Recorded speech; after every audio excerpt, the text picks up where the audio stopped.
নমস্কার, আমি কাজল দাস। কেবি academy YouTube চ্যানেলে সকলকে স্বাগত জানাই। আজ আমি যে ভিডিওটা নিয়ে এসেছি সেটা হচ্ছে এসএসসি ইতিহাস বিষয়ের উপর 9, 10 এবং 11, 12-এর এক্সপেক্টেড কাট অফ কত হতে পারে বা তোমাদের কাট অফ কত আসতে পারে সেই বিষয়ে একটা details explanation.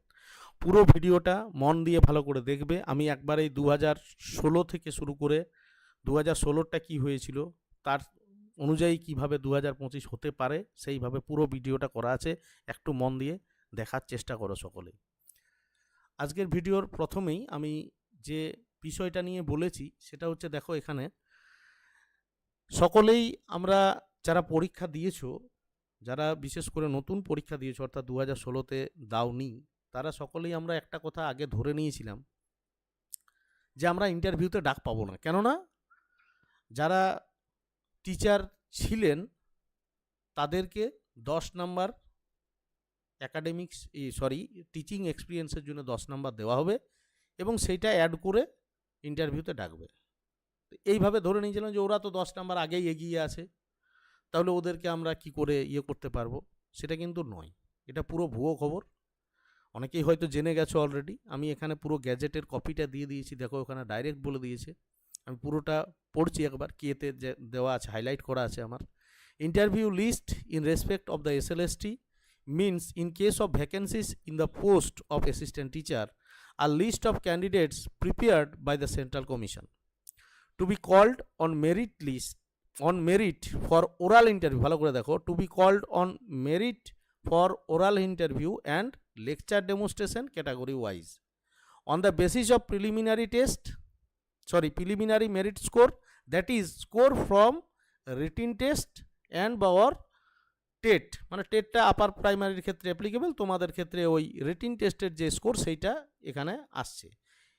In the ratio of 1.6:1 of final vacancies, অর্থাৎ ফাইনাল ভ্যাকেন্সির 1.6:1 তোমাদের ডাকা হবে। অর্থাৎ 10 জন যদি ভ্যাকেন্সি থাকে তাহলে 16 জনকে ইন্টারভিউতে ডাকা হবে। কিসের মেরিটে ডাকা হবে? For oral interview and lecture demonstration category wise on the basis of preliminary merit score and academic score. Academic score যেটা তোমার আছে, অর্থাৎ 9-10-এর ক্ষেত্রে গ্র্যাজুয়েশন বা পোস্ট গ্র্যাজুয়েশনে যেটা তোমার হায়ার মার্কস আছে, যে সার্টিফিকেটটা তুমি দিয়েছো সেইটার বেসিসে, এবং তুমি যেটা টেস্ট দিয়েছো সেইটার বেসিসে, সেই দুটো নাম্বার অ্যাড করে যে কাট অফটা আসবে সেই কাট অফের বেসিসে তোমাদের ইন্টারভিউতে ডাকা হবে। সুতরাং এখানে কিন্তু কোনো টিচিং এক্সপিরিয়েন্স যোগ হবে না। তাহলে ওই যে ভয়টা আমরা পাচ্ছিলাম বা অনেকেই পেয়েছো, সেই ভয়টা মিথ্যা, সেটা ভুয়ো। তোমাদের একাডেমিক স্কোর এবং রিটিন টেস্টের যে রেজাল্ট সেই হিসাবে তোমরা ডাক পেতে পারো, পাবে আর কি, পেতে পারো নয়, পাবে। নেক্সট স্লাইডে আমি এখানে যেটা দিয়েছি দেখো, 2016 এসএলএসটি 1 যেটা হয়েছিল তার ক্যাটাগরি ওয়াইজ ভ্যাকেন্সি লিস্ট এবং cut off for personality test ছিল। আমি জাস্ট একটা ক্যাটাগরি আমি বর্ণনা করব, ভালো করে মন দিয়ে শোনো, প্রত্যেকের ক্ষেত্রে এটা অ্যাপ্লিকেবল। ক্যাটাগরি ইউআর বা আনরিজার্ভড বা জেনারেলদের জন্য কি ছিল, টোটাল ভ্যাকেন্সি ছিল 219টা। কাট অফ কত এসেছিল? 84টা কীভাবে করা হয়েছিল? Test plus academic score. আগের বারে 55 নাম্বার ছিল রিটিন টেস্ট আর 35 নাম্বার ছিল একাডেমিক স্কোর থেকে, সেটার ভাগ করা ছিল নানাভাবে। তো যাই হোক, টোটাল ছিল 90। অর্থাৎ 55তে যে মার্কসটা পেয়েছিল এবং তার সাথে একাডেমিক স্কোর মিলিয়ে, দুটোই মিলিয়ে যাদের 84 পর্যন্ত এসেছিল তাদেরকে ইন্টারভিউতে ডাকা হয়েছিল বা পার্সোনালিটি টেস্টে ডাকা হয়েছিল। এখন আমি দেখছিলাম আগের 2016 লিস্টটা, সেখানে আমি যেটা দেখলাম জেনারেলদের ক্ষেত্রে 53তে মোটামুটি ডাকটা পেয়েছে মার্কস। এটাও অনেকেই বলছিলে বা সকলে, কালকে রাত্রে একজন আমাকে মেসেজ করেছে, স্যার আমি 55 আমার হচ্ছে, তো আমি কি ডাক পাবো 9-10-এর জন্য? তো আমি কিছু বলিনি তাকে, সে আশা করি আজ ভিডিওটা দেখবে এবং বুঝতে পেরে যাবে। 55-এ ডাক পাবো কি না এটা নিয়েও একটা সন্দেহ থাকছে, যে সন্দেহটা থাকার কোনো দরকারই নেই, ও ইজিলি পাবে। কেন আমি বলছি, আগের বারেরটা আলোচনা করি। 53তে ডাক পেয়েছিল, এটা আমি লিস্টে দেখলাম। কিন্তু সেটা কতটা ঠিক সেটা নিয়ে তো সন্দেহ একটা আছেই, কারণ সেই প্যানেলটাই পুরোটা বাতিল হয়েছে। তাহলে তাদের মধ্যে কতজন 53 পেয়েছিল অরিজিনালি, সেটাও একটা সন্দেহের জায়গা তৈরি হচ্ছে সেই জায়গাটাকে নিয়ে। এছাড়াও আমি বলতে পারি 2016 কোশ্চেন 2025 তুলনায় তুলনামূলকভাবে সহজ ছিল। হয়তো তখন কম্পিটিশন একটু হলেও কম ছিল এখনকার তুলনায়, কিন্তু কোশ্চেন তুলনামূলকভাবে সহজ ছিল। ঠিক আছে, তো যাই হোক, আগের বারে মোটামুটি আমরা দেখছি জেনারেলদের জন্য 219টা ভ্যাকেন্সির জন্য 84 কাট অফ পর্যন্ত এসেছিল। এইবারেরটা আমরা দেখব। এইবারে 2025 গেজেটে কি বলছে, 9-10-এর জন্য যে তোমাদের যারা ফাইনাল প্যানেল হবে সেই প্যানেলে কিভাবে আসবে, রিটিন এক্সামের 60%, অ্যাকাডেমিক্স কোয়ালিফিকেশান বা এডুকেশনাল কোয়ালিফিকেশান 10, আগের বারে মাধ্যমিক উচ্চ মাধ্যমিক সব দেখা হয়েছিল, এবারে কিচ্ছু দেখা হচ্ছে না, শুধুমাত্র based on marks of graduation or post graduation in the subject for which applied. তুমি যে সাবজেক্টে তুমি অ্যাপ্লাই করছো সেই সাবজেক্টের গ্র্যাজুয়েশন বা পোস্ট গ্র্যাজুয়েশন যেটা তোমার হায়ার মার্কস আছে, যেটা তুমি দিয়েছো ওখানে, ঠিক আছে, সেই সার্টিফিকেটটার বা সেই গ্র্যাজুয়েশন বা পোস্ট গ্র্যাজুয়েশনের মার্কসের বেসিসে তোমার যদি 60% বা তার থেকে বেশি থাকে তাহলে তুমি 10 পাবে।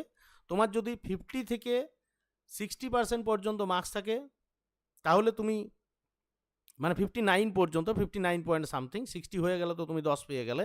তো 50 থেকে মোটামুটি তুমি 59 পয়েন্ট সামথিং এই মার্কসটা পর্যন্ত যদি তোমার থাকে তাহলে তুমি 8 পাবে। আর যদি তোমার বিলো 50 থাকে তাহলে তুমি 6 মার্কস পাবে। এইটা একটা হলো। নেক্সট হচ্ছে টিচিং এক্সপিরিয়েন্সের জন্য 10 নাম্বার। সেটা কি, যারা টিচার্স সরকারি স্কুলের বা সরকার পোষিত যে সমস্ত স্কুলগুলো সেই স্কুলের টিচার হিসাবে ছিলেন, আমি অত ডিটেলসে জানি না প্যারা টিচাররা পাবে কিনা, আমি এই বিষয়টাতে যাবই না, তারা 5 বছরে 2 মার্কস করে 10 মার্কস পাবে। তাহলে যারা এর আগে যারা জয়েন করেছিল যে সমস্ত দাদা দিদিরা, তারা এখানে 10 মার্কস পেয়ে যাবে, সেটা নতুন যারা ক্যান্ডিডেট তারা কিন্তু পাচ্ছ না। ঠিক আছে, তো ভয়ের কিছু নেই। ওরাল ইন্টারভিউ 10 মার্কস আর লেকচার ডেমোস্ট্রেশন 10 মার্কস, যেটা কিন্তু ডেমো তোমাদের একটা দিতে হবে। তো এইটার জন্য প্রিপারেশনটা শুরু করে দাও প্রত্যেকেই। নেক্সট যে বিষয়টা, এইটা খুব গুরুত্বপূর্ণ, একবার ভালো করে দেখে নেবে। আমি পুরো একটা স্লাইডে পুরো ক্যাটাগরি ওয়াইজ দিয়ে রেখেছি, সেখানে টোটাল ভ্যাকেন্সি, সেখানে কাট অফ এক্সপেক্টেড আমার যেটা মনে হয়েছে, হয়তো এর থেকে 2 কমও হতে পারে, 2 বেশি হতে পারে, সেটা আলাদা কথা, কিন্তু আমার যেটা মনে হয়েছে আমি সেইভাবে মোটামুটি একটা এক্সপেক্টেড কাট অফ দিয়ে রেখেছি।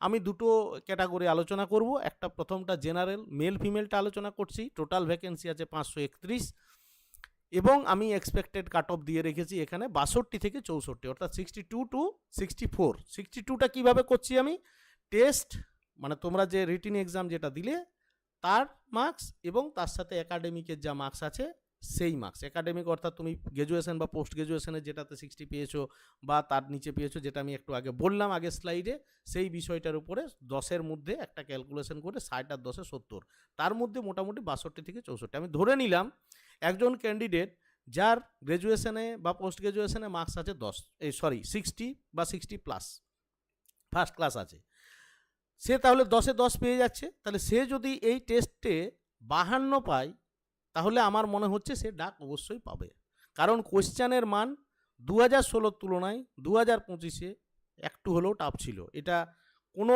চিন্তার কিছু নেই। এবং অধিকাংশই পরীক্ষার হল বাবা একটা আধটা ভুল সকলেই করে আসবে, তো ওটাকে নিয়ে চিন্তার কিছু নেই। মোটামুটিভাবে আমার যেটা মনে হচ্ছে যে 52 পর্যন্ত যারা পেয়েছো তারা অবশ্যই ডাক পাবে।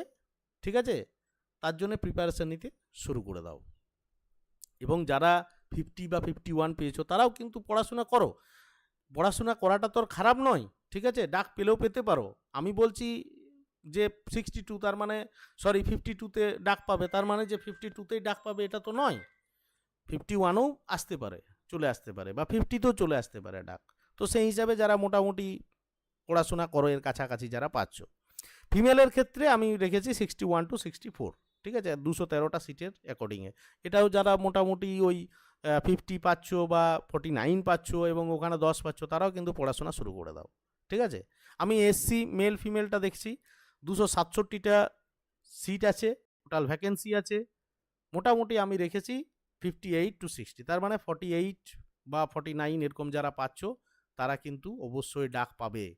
ঠিক আছে, তো তার জন্য প্রিপারেশান নিতে শুরু করে দাও। ফিমেলের ক্ষেত্রে সেটা আরেকটু কমে যাবে 56, মানে তার মানে 46 48 পর্যন্ত যারা পাচ্ছ তারা অবশ্যই পড়াশোনা শুরু করো, ঠিক আছে? এটা 9-10 গেল। এবার 11-12 আমি যাচ্ছি। 11-12 ক্ষেত্রে দেখো এখানে আমি সেম প্রসেস করে রেখেছি। টোটাল ভ্যাকেন্সি কত ছিল? ইউআরএ 68, তার ফিমেলে ইউআর ফিমেল ছিল 12, এবং তার অ্যাকর্ডিংয়ে যে কাট অফ এসছিল এটা কিন্তু পুরোটাই তোমার 2016 ইয়েটা করা আছে, সেটাও এখানে করে রেখে দিয়েছি। একবার স্ক্রিনশট করে নিতে পারো তোমরা, নিজেরা একবার দেখে নেবে নিজেদের যেটা তোমাদের যার যে ক্যাটাগরিতে আসছো তোমরা সেই ক্যাটাগরিটা অবশ্যই দেখে নেবে। নেক্সট 11-12 জন্য ওই সেম জিনিস, written examination 60 marks, academic qualification, এখানে পোস্ট গ্রাজুয়েশনটা অনলি দেখা হবে, ঠিক আছে? পোস্ট গ্রাজুয়েশনে যারা 60 বা 60+ পেয়েছো তারা 10 মার্কস, যারা বিলো 60 থেকে 50% পর্যন্ত পেয়েছো তারা 8 মার্কস, এবং যারা বিলো 50 তারা 6 মার্কস। এক্সপিরিয়েন্সের জন্য ওই সেম 5 বছরে 2 মার্কস করে 10 মার্কস, ওরাল ইন্টারভিউর জন্য 10 মার্কস, আর লেকচার ডেমনস্ট্রেশনটা 10 মার্কস, এইভাবে করা আছে, ঠিক আছে? নেক্সট এই স্লাইডটা একবার দেখে নেবে। ইউআর এখানে মেল ফিমেল 179টা সিট। কালকের কোশ্চেন কিন্তু খুব একটা মানে ডিপ ইনফরমেটিভ কোশ্চেন ছিল, ইনফরমেটিভেই এসছে কোশ্চেন, কিন্তু যে বিরাট জটিল এসছে তাও নয়, আবার একবারেই যে জলের মতন সোজা সেরকম কিন্তু কোশ্চেন বলা যাবে না। কিছু কোশ্চেন এসছে যেগুলো একবারেই জলের মতো সোজা, একবার যারা কিছুই পড়নি তারাও হয়তো ঠিক করে আসবে, কিন্তু কিছু কোশ্চেন এসছে যেগুলো একটু থিঙ্কিং করতে হবে। তার মাঝেও হয়তো দু একটা কোশ্চেন ভুল করে আসতে পারো, ভুল করেছো হয়তো, অনেকেই আমাকে বলেছো যে স্যার আমি জানা কোশ্চেন 2-1টা ভুল করে চলে এসছে। তো মোটামুটিভাবে আমি যেটা করেছি এখানে দেখে নেবে, সেম প্রসেসে কাট অফটা করেছি 63 থেকে 65, 63টা আমি ধরে নাও 53 + 10, এইভাবে করা হয়েছে, ঠিক আছে? জেনারেলদের ক্ষেত্রে জেনারেল মেল ফিমেল, যেটা জেনারেল ফিমেলের ক্ষেত্রে সেটা 52 যারা পাচ্ছ মোটামুটিভাবে তারা কিন্তু ডাক পেতে পারো, ঠিক আছে? তার থেকে 1-2 কম যারা আছে তারাও কিন্তু পড়াশোনাটা কন্টিনিউ করো। ইডাব্লিউএস এর ক্ষেত্রে দেখো, ইডাব্লিউএসটা নতুন এইবারে 2016তে ছিল না। ইডাব্লিউএস এর মেল ফিমেলের সিট সংখ্যা হচ্ছে 43। আমার মনে হয়েছে যে 61 থেকে 63 যাদের মার্কস আসছে, টোটাল কাট মার্কস হবে টেস্ট এবং একাডেমিক মিলিয়ে, তারা কিন্তু পেতে পারো। তো যদি ধরো 10 পোস্ট গ্রাজুয়েশনে কারো ফার্স্ট ক্লাস আছে তাহলে সে 10 পেয়ে গেল ওখানে, আর এখানে মোটামুটি 51 যে পাবে সেও কিন্তু ডাক পেতে পারো, সম্ভাবনা আছে। 50 ও ডাক পেতে পারো, ঠিক আছে? এক্সপেক্টেড, এটা কিন্তু ফাইনাল নয়, ফাইনাল দেবে কমিশন, আমি তো আর ফাইনাল দেওয়ার কেউ নয়, ঠিক আছে? ফাইনাল কমিশন দেবে তখন বুঝতে পারবে। তো মোটামুটিভাবে সকলেই যেহেতু ফোন করে আমাকে জিজ্ঞেস করছো আর করছো, তাদের আশা করি আজকের ভিডিওটা দেখার পর তাদের ইয়েটা মিটে যাবে। আরেকটা কথা, ইন্টারভিউর জন্য কিন্তু প্রিপারেশন নিতে শুরু করে দাও। এর কাছাকাছি যাদের মার্কস আছে তারাও, এই মার্কসটা যারা অতিক্রম করছে তারা তো অবশ্যই নেবে আমার মতে, আর যাদের এর কাছাকাছি মার্কস আছে তারাও কিন্তু প্রিপারেশন শুরু করে দাও। কিভাবে পড়বে না পড়বে কোনো সিনিয়র দাদার সাথে কথা বলো, স্যারেদের সাথে আলোচনা করো, এবং সেইভাবে পড়াশোনা শুরু করে দাও। একটা ডেমো রেডি করো, ডেমোর ক্ষেত্রেও একটু ভালো করে অবশ্যই সিনিয়রদের সাথে স্যারেদের সাথে একটু আলোচনা করে সেই হিসাবে একটা ডেমো অবশ্যই রেডি করবে। ডেমোস্ট্রেশন তোমাদেরকে দিতে হবে ওখানে। ডেমোস্ট্রেশনটাই তোমার, যদি তুমি ঠিকঠাক ডেমো দিতে পারো তাহলে তুমি ওই ডেমোতেই কিন্তু চাকরি পেয়ে যেতে পারো। তোমাদের নতুন করে বলার কিছু নেই, তোমরা প্রত্যেকেই বিএড করেছো, বিএডে টিচিং এক্সপিরিয়েন্স তোমাদের, তোমরা অবশ্যই পড়িয়েছো মিনিমাম 1 মাস হলেও প্রত্যেকেই, তো জানো কিভাবে কি করতে হয় না করতে হয়, সেগুলো আর ডিটেলসে আমি যাচ্ছি না। কিন্তু মোটের উপরে আমি যে কথাটা বলতে চাইছি সেটা হচ্ছে, তোমরা আর বেশি চিন্তা ভাবনা না করে ইউটিউবের ভিডিও না দেখে, আমি আবার বলেছি, আগেও বলেছি পরীক্ষার 7 দিন আগে কি করণীয়, সেখানে সে নো টু ইউটিউব, ঠিক একই কথা অ্যাপ্লিকেবল, ঠিক আছে? লাইফটা তোমার হাতে বাবা, ডিসেম্বরের মধ্যে তুমি কিন্তু একটা চাকরি পেয়ে যাবে। সেটা একটা চাকরি নয় কিন্তু, যেটা তোমার জীবনের স্বপ্ন। যারা বিএড করেছি আমরা, তাদের প্রত্যেকের জীবনের স্বপ্ন হচ্ছে টিচার হওয়া। তো সেই স্বপ্নের চাকরিটা তুমি তোমার হাতে পাবে। তো আর ওই ভুলটা করো না কেউ, ঠিক আছে? অনেকের হয়তো 2-1 নাম্বার কম এসছে, হয়তো কেউ 55টা ঠিক করতে পারবে, সে হয়তো 52টা করেছো, অনেকেই হয়তো 58টা করতে পারতে সে পরীক্ষার হলে গিয়ে একটু গড়বড় করে 55টা ঠিক করেছো, তো সেটার জন্য দুঃখ করার কিছু নেই। যেটা হবার হয়ে গেছে, যেটা হবার তোমাদের হয়ে গেছে, ঠিক আছে? ওটাকে নিয়ে আর চিন্তা ভাবনা করার কোনো দরকার নেই। তোমরা এটার জন্যে পড়াশোনা করো, অবশ্যই পড়াশোনা করো এবং অবশ্যই বেটার হবে, এইটাই আশা রাখি। চলো আজকের ভিডিও এখানে আমি শেষ করছি। ধন্যবাদ সকলকে।